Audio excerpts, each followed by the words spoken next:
يا سواد بيحوم حواليا كتير، بيخليني أسأل نفسي كتير، أنا ليه موجود؟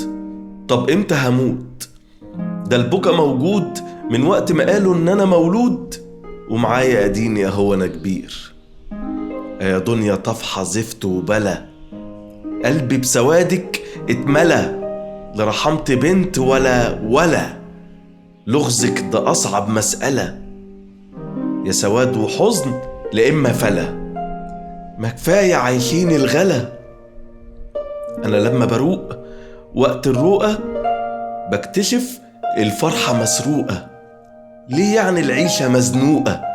ليه العيشة بالعافية مزقوقة؟ ليه الناس في فراق عايشين في نفاق ومفيش أخلاق ولا في مروءة؟ أنا عايم عكس الموج، وكأن الباب مع إنه دخول أنا بخرج منه كأنه خروج، وكأن العالم هو بيقول هانت على لحظة جوج ومجوج، وكأن الحزن وحش وغول وأنا لابسه كأنه قماش منسوج. الدنيا مفيش ليها كتالوج. أنا ليه في معظم أوقاتي مهموم؟ أنا كنت أما بقدر وأقوم، ليه بقيت دلوقتي بحب النوم؟ ما يكونش الهوى أصبح مسموم.